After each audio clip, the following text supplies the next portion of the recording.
하나님은 우리의 생각 속에 갇힌 분이 아니시죠. 우리의 상상을 뛰어넘어 일하시는 분이십니다. 그래서 모든 지각에 뛰어난 이라고 말하지 않습니까? 이는 인간이 도무지 생각할 수 없는 이라는 뜻인데, 이처럼 하나님은 우리의 생각을 뛰어넘어 일하십니다. 우리는 그런 것을 출애굽기 14장을 통해서도 보게 되죠.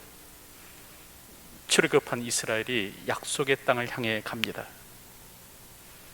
이때 하나님께서는 저들을 홍해 앞으로 이끄시는데, 결국 바로의 군대가 뒤를 따르고 또 이스라엘 앞에는 거대한 바다가 가로막는 이런 진퇴양난의 위기에 놓이게 되는 겁니다.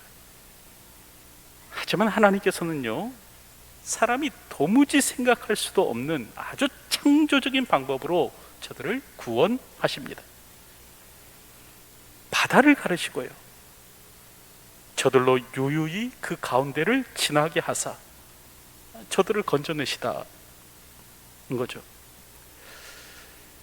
이때 이스라엘은 우린 다 죽었다라고 난리를 쳤습니다.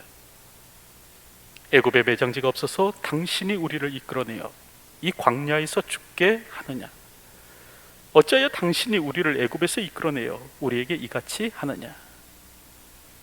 여러분, 그럴 때 하나님께서는요, 보란 듯이 홍해를 가르십니다. 이스라엘 앞에서 홍해를 둘로 나누시는 거예요.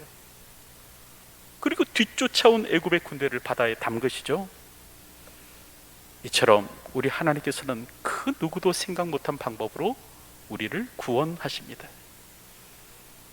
그런데 성경을 보면 이뿐만이 아니더라라는 거예요.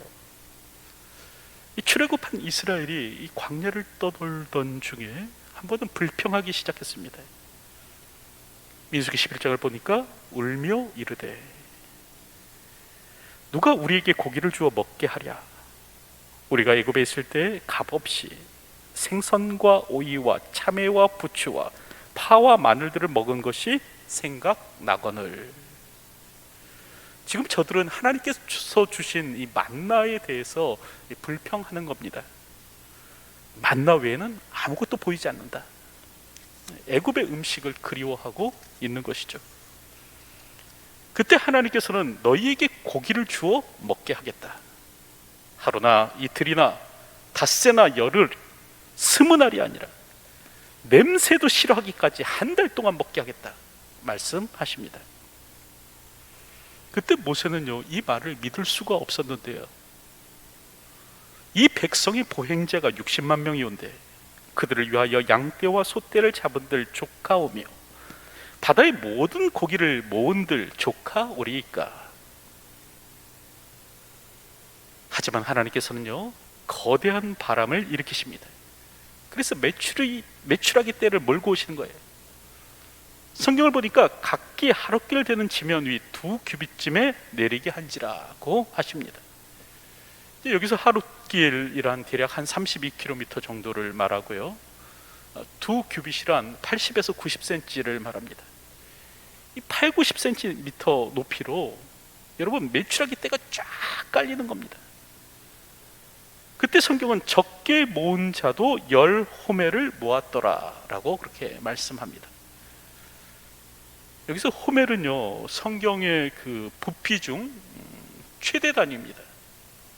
약 220리터에 해당되는데요, 이 쌀 80kg 한 가마를 리터로 환산하면 약 180리터라고 합니다.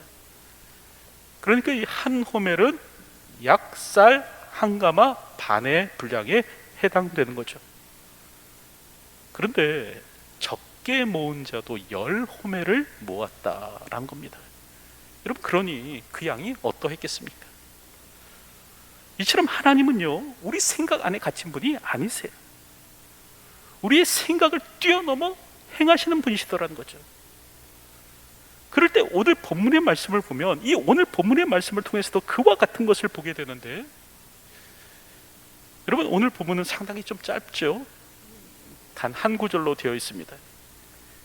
그래서 사람들은 삼가를 소사사라고 그렇게 부릅니다. 사사기를 보면 모두 12명의 사사가 나오는데요, 사람들은 이를 이제 대사사와 소사사로 그렇게 구분을 합니다. 그럴 때 이렇게 구분하는 그 기준은 뭐냐면 사역의 크기가 아니에요. 기록의 분량입니다. 그러니까 다시 말하면 많은 분량으로 기록된 사람은 대사사, 적은 분량으로 기록된 사람은 소사사죠. 그 대사사가 소사사보다 더 위대하다라는 뜻은 아닙니다. 여러분, 그럴 때 이제 사사는 누구인가? 사실 사사라는 말은 우리에게 익숙한 단어가 아닙니다. 한자로는요, 선비사자, 스승사자를 씁니다. 이 한자를 봐도 이게 무슨 뜻인지 선뜻 다가오지 않죠. 사실 이는 본래 고대 주나라에서 형벌을 관장하는 관리를 칭하는 말이 바로 사사였습니다. 그럴 때 이 중국어 성경은 히브리어 이 쇼페트라는 이 단어를요, 이 사사라는 말로 그렇게 번역을 했고요. 우리나라 성경이 이제 한글로 이렇게 만들어질 때 이 중국어 성경을 참고하게 됩니다. 그랬을 때 이제 오늘 한글 성경 역시도 이 쇼페트라는 단어를 사사라는 말로 번역했습니다. 그럴 때 이 히브리어 쇼페트라는 단어는 재판하다, 다스리다라는 말에서 파생된 그런 단어입니다. 그러니까 다스리는 자, 재판하는 자입니다. 그래서 영어 성경도요, 이 쇼페트라는 단어를 저지, 다시 말하면 재판관이라는 말로 그렇게 번역하고 있고, 공동 번역 성경도 이 말을 이제 판관이라는 말로 번역하고 있습니다. 그래서 공동 번역 성경을 보면 사사기라고 되어 있지 않고 판관기라고 되어 있어요. 이처럼 사사라는 말은 본래는 이 재판하는 기능, 이 사법적 기능을 가진 사람을 뜻하는데, 하지만 사사기를 보면 이 사사기에는 이 사법적 기능을 뛰어넘어서 이 군사적 기능을 하는 사람으로 그려지고 있습니다. 사실 사사기를 보면 재판하는 일을 한 사사는 드보라가 유일합니다. 그리고 나머지 사사들은요, 이스라엘이 위기에 처했을 때 군사들을 소집해서 이방의 압제로부터 이스라엘을 구원해내는 일을 하게 되는 것이죠. 그리고 기드온과 같은 경우에는 이제 전쟁이 마쳐진 이후에 정치적 지도력까지 행사합니다. 어쨌든 사사, 이 사람들은 누구인가? 하나님의 부름을 받아 이스라엘을 위기 가운데 구원한 군사적 지도자를 뜻하는 말입니다. 그럴 때 소사사였던 삼갈은 어떤 사람이었는가? 먼저 첫째로요, 그의 이름을 살펴보면 그는 히브리식 이름을 가지고 있지 않았습니다. 여러분, 보통 히브리식 이름은 3개의 자음으로 되어 있는데요, 여러분, 삼갈, 비록 2단어이지만 여기에는 자음이 4개가 포함되어 있습니다. 그럴 때 학자들은 이 고고학적 발굴에 의해서 발견된 이 누지토판에서 이 삼갈의 이름과 같은 이름을 발견하게 되는 거예요. 그리고 이를 근거로 해서 학자들은 삼갈이 호리 사람, 본래 이제 후르족인데 성경은 호리 족속으로 이렇게 번역하고 있습니다. 이 호리 사람으로 생각을 합니다. 여러분, 우리가 알듯 출애굽할 때 이스라엘 백성들만이 나온 것이 아니었죠. 출애굽기 12장 37절 38절을 보면 이스라엘 자손이 라암셋을 떠나서 숫곳에 이르니 유아 외에 보행하는 장정이 60만 명 가량이요 수많은 잡족과, 그렇게 기록하고 있습니다. 그러니까 수많은 잡족, 여러 족속들이 함께 나왔다라는 거죠. 여러분, 우리가 생각하듯 출애굽 공동체는요, 민족 공동체, 혈연 공동체라기보다는 사실은 신앙 공동체에 가까웠습니다. 애굽에서 하나님께서 행하신 일을 보고 하나님만을 섬기기로 작정한 여러 민족들이 이 히브리인과 함께 탈출했던 것이죠. 여러분, 그럴 때 삼갈 집안 역시 그러했다는 겁니다. 출애굽할 때 함께 나온 이방인이었다. 더불어 둘째로 삼갈은 아낫의 아들이었다라고 그렇게 기록합니다. 오늘 본문 보면 에훗 후에는 아낫의 아들 삼갈이 있어. 여러분, 여기서 아낫은 가나안의 여신 이름입니다. 가나안의 전쟁의 신이 아낫인데 여러분, 이는 삼갈의 집안의 변화를 보여주죠. 저들은 여호와를 신앙하는 가운데에서 애굽에서 나왔지만 이 가나안 땅에 정착하면서 가나안의 신을 새롭게 섬기게 된 겁니다. 그래서 가나안의 신의 이름을 따라서 자신의 이름을 지었죠. 여러분, 이처럼 세상에는 이 변화하는 환경에 빨리 적응하는 사람들이 있습니다. 10가지 재앙이 일어날 때는 여호와 하나님을 섬기고, 가나안 땅에 이르러서는 가나안 신을 섬기는, 이 자신의 이익을 따라서 금방 이것저것을 바꾸는 그런 부류의 사람들이 존재하죠. 하지만 삼갈은 그렇지 않았습니다. 그 집안의 사람들이 빠르게 가나안화되는 그런 상황 속에서도 삼갈은요, 여호와 하나님에 대한 신앙을 지켰다라는 거죠. 더불어 삼갈은 농부였습니다. 오늘 성경을 보면 아낫의 아들 삼갈이 있어 소 모는 막대기로. 삼갈은 소를 몰면서 밭을 가는 사람이었다는 거죠. 소를 모는 사람은요, 막대기로 소를 몰았는데, 어떤 사람은 이 막대기를 단순하게 이제 소 모는 용도뿐만이 아니라 끝에 이제 금속을 달아서 밭을 가는 용도로도 사용하였다라고 이야기를 합니다. 하지만 무엇이 정확한 건지는 잘 모르겠어요. 어쨌든 분명한 것은 이 삼갈은 농부였다라는 거죠. 그런데 이 사람이 무엇을 하였나? 소 모는 막대기로 블레셋 사람 600명을 죽이고 이스라엘을 구원했다라는 겁니다. 여기서 블레셋은 우리가 잘 알듯 해양 민족입니다. 이스라엘보다 대략 10년에서 20년 먼저 가나안 땅에 도착해서 가나안 땅을 차지했죠. 그래서 가나안 땅에서 가장 비옥한 지역인 해변 지역을 점령해서 살고 있었는데, 본래 이들은 그리스에서 건너온 자들입니다. 그럴 때 이 사람들은 가나안 사람들보다 더 발전된 문명을 갖고 있었습니다. 그리스에서 넘어올 때 이미 철을 다룰 줄 아는 기술을 가지고 있었던 거죠. 반면 이스라엘은 훗날에 이르러서야 철을 다룰 수 있었습니다. 사무엘상 13장 19절을 보면 그때 이스라엘 온 땅에 철공이 없었으니, 이는 블레셋 사람이 말하기를 히브리 사람이 칼이나 창을 만들까 두렵다 하였음이라. 온 이스라엘 사람이 각기 보습이나 삽이나 도끼나 괭이를 버리려면 블레셋 사람에게로 내려갔었는데, 여러분 그렇게 말씀합니다. 지금 이스라엘의 초대 임금 사울 때는 이 철을 다룰 줄 아는 사람이 없었다는 거예요. 그래서 보습이나 삽이나 도끼를 갖다가 버리려면 블레셋 사람에게 찾아갔다라는 것이죠. 이처럼 월등한 기술과 문명을 자랑하던 사람이 블레셋 사람들이었습니다. 그러다 보니까 같이 가나안 땅을 살게 된 이스라엘에게는 굉장히 치명적인 위협이었어요. 그런데 이런 사람들이 오늘 본문을 보니까 쳐들어왔다라는 거죠. 그럴 때 삼갈은 소모는 막대기로 블레셋 사람 600명을 죽이고 이스라엘을 구원했다라는 겁니다. 여러분, 칼이 아닙니다. 창이 아니에요. 어떤 전쟁 무기도 아닙니다. 단순히 소를 몰 때 쓰는 막대기, 밭을 갈 때 쓰는 농기구, 여러분 그걸 가지고 블레셋 사람 600명을 죽였다는 겁니다. 그렇다고 한다면 여러분, 이 일은 사람이 한 것이 아닙니다.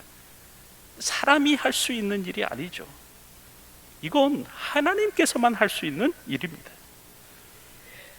여러분, 아무리 뛰어난 장수라도요, 막대기 하나로 무장한 군인 600명을 해치울 수는 없는 겁니다. 현실은 영화와 다릅니다. 물론 영화를 보면 어떤 힘센 장수한 사람이 수많은 적군을 다 때려 눕히지만, 여러분 현실은 그렇지 않아요. 현실에서는 서너 명이 힘을 합쳐 덤벼들면 쉽게 이기기가 어렵다는 겁니다. 그래서 서너 명이 덤벼들면 어떻게 해야 되는가? 뒤도 돌아보지 말고 도망가라는 거예요. 싸워도 못 이긴다. 그런데 삼갈은 600명이나 죽였습니다. 이처럼 하나님께서는 어떤 사람도 사용하시는가? 순수한 아브라함의 자손, 신체적으로 월등한 사람, 이스라엘의 족장이나 지도자, 좋은 가문의 사람뿐만이 아니라 오늘 성경을 보면요, 단지 소모는 농부, 이 소모는 농부를 사용하셔서 이스라엘을 구원하시더라라는 거죠. 여러분, 이처럼 우리 하나님은 인간의 생각을 뛰어넘어 행동하시는 분이신데요, 그러므로 오늘 우리가 해야 될 일은 무엇인가? 하나님을 제한하지 않는 겁니다. 설마 그게 되겠어? 설마 그게 가능하겠어? 하지 않는 겁니다. 사람들은 부정적 사고에 익숙하다고 합니다. 그러니까 긍정적으로 생각하기보다는 부정적으로 생각하기를 좋아한다는 거예요. 특별히 이 부정적 사고 패턴은 자동적이라고 합니다. 심장 근육을 우리가 마음대로 움직이지 못하듯 이 부정적 사고를 떨쳐내기가 쉽지 않다는 거죠. 이렇듯 인간이 본시 좀 부정적이기 때문에 하나님도 잘 믿지 못합니다. 그리고 이제 부정적 의견을 잘 표현하죠. 그래서 마가복음 9장을 보면 귀신 들린 아이 아버지가 그렇게 말하죠. 무엇을 하실 수 있거든 우리를 불쌍히 여기사. 무엇을 하실 수 있거든, 그렇게 말합니다. 그때 예수님께서는 뭐라고 말씀하시는가? 할 수 있거든이 무슨 말이냐? 믿는 자에게는 능치 못할 일이 없느니라. 여러분, 우리 역시 마찬가지입니다. 귀신 들린 아버지처럼요, 귀신 들린 아이의 아버지처럼요, 설마 되겠어? 설마 가능하겠어? 설마 할 수 있으시겠어? 이러기 십상이더라라는 거죠. 그럴 때 성경은 우리에게 무엇을 말씀하시는가? 할 수 있거든이 무슨 말이냐? 라는 겁니다. 믿는 자에게는 능치 못할 일이 없다. 특별히 우리 하나님은 평범한 것을 들어 비범하게 사용하시는 분이십니다. 여러분, 그래서 골리앗을 넘어뜨린 것은요, 뭐 레이저 빔이 아니었어요. 길거리에 흔히 굴러다니는 돌멩이였습니다. 여러분, 예수님께서 5천 명을 먹이신 것은 왕의 수라상 12첩 반상을 가지고 먹이신 것이 아니라 한 어린아이가 가져온 그 조그만 도시락으로 5천 명을 먹이셨습니다. 삼손이 블레셋 사람 1,000명을 죽인 것은요, 자동 소총이 아니었어요. 그저 길거리에 나들고 있던 그 나귀 턱뼈 가지고 그랬습니다. 그리고 오늘 본문을 보면 삼가리 블레셋 사람 600명을 죽인 것은 여러분 강철검이 아니었습니다. 그가 평소 일할 때 쓰는 나무 막대기였어요. 이처럼 중요한 것은 무엇이냐? 중요한 것은 누가 붙잡고 있느냐라는 겁니다. 누구 손에 있느냐? 아무리 평범한 것일지라도 하나님 손에 들려 있다면 비범하게 사용되는 법입니다. 내 손에 들린 막대기는 기껏해야 황소 한 마리 정도 인도하지 못하지만 하나님 손에 들린 막대기는요, 이스라엘을 구원할 수 있는 도구가 되는 것입니다. 그러므로 오늘도 하나님께서 나를, 나의 자녀들을, 이 교회를, 이 나라 이 백성을 붙드시도록 요청하는 분들이 되시기 바랍니다. 여러분, 오늘 성경을 보면 그도라고 말씀하세요. 그도 이스라엘을 구원하였더라. 나무 막대기를 든 농부도 이스라엘을 구원하였더라. 우리가 알듯 성경의 위인들은 모두 그저 평범한 사람들이었습니다. 노아는 술에 취했고, 아브라함은 노쇠했으며, 야곱은 거짓말장이었고, 요셉은 왕따였습니다.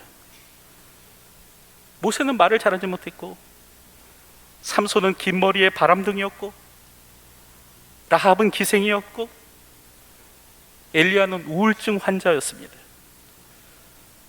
베드로는 그리스도를 부인했고, 사마리아 여인은 이혼했고, 디모데는 소심했고, 심지어 나사로는 죽었었습니다. 그렇지만 저들이 하나님 손에 붙들렸을 때 이들을 통해서 새 시대가 열리는 거예요. 여러분, 우리를 누가 붙드냐가 중요합니다. 나 자신이 붙드냐? 아니면 하나님께서 붙드시냐? 오늘도 평범한 것을 들어 비범하게 사용하시는 하나님께 내 삶을 붙드시도록 간구하는 분이 되시기 바랍니다. 우리가 하나님께 붙들릴 때 비록 작을지라도 연약할지라도 하나님께서 우리를 비범하게 사용하여 주실 줄로 믿습니다. 이제 말씀을 맺으려고 하는데, 여러분, 하나님은요 우리 생각 밖에서도 일하십니다. 그러므로 홍해를 만나시면 절망하지 마시고요, 내 생각을 뛰어넘어 일하실 하나님을 기대하십시오. 특별히 오늘 성경을 보면 하나님께서는요 에훗도 사용하시고 삼갈도 사용하세요. 오른손의 아들 지파의 오른손잡이가 아닌 왼손잡이 에훗을 사용하셨고, 또 그 하나님께서는요 이방인 출신의 그냥 소모는 농부를 사용하십니다. 특별히 그의 창이나 칼이 아니라 그가 모는 그 소문을 때 쓰는 그 막대기까지도 사용하세요. 이처럼 우리 하나님은 세상에 미련한 것을 택하사 지혜 있는 자를 부끄럽게 하시며, 세상에 약한 것들을 택하사 강한 자들을 부끄럽게 하시고, 세상에 천한 것, 멸시받는 것, 없는 것을 택하사 있는 것을 폐하시는 분이 우리 하나님이십니다.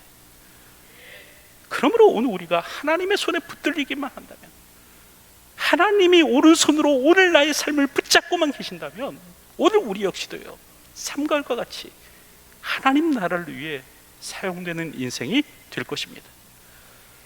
새 시대를 열고 새벽을 깨우는 자로서 우리를 사용하여 가실 것입니다. 오늘도 하나님께 붙들리는 분들이 되시기 바랍니다.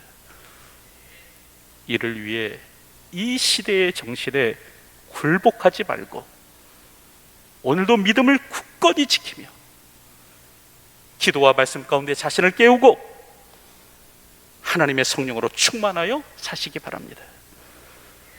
그럴 때 하나님께서는 오늘 우리를 들어 하나님 나라를 위해 귀히 사용하여 주실 것입니다.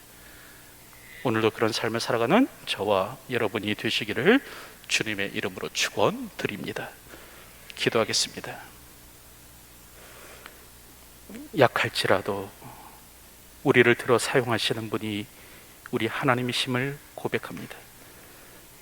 세상에 비천한 것을 들어 강한 것을 부끄럽게 하시는 분이 우리 하나님이심을 고백하오니, 오늘도 하나님의 오른손에 붙들린 인생 되게 하여 주시고 하나님께 마음껏 사용되는 삶이 될 수 있도록 도와주시옵소서. 오늘도 이 시대를 살아갈 때 이 시대의 정신에 굴복하지 않는 자로서 살아가는 저희의 삶이 되게 하여 주시고, 더욱 믿음을 지키며 말씀과 기도 가운데 깨어있는 삶을 살아가는 저희들이 될 수 있도록 인도하여 주시옵소서. 예수님의 이름으로 기도하옵나이다. 아멘.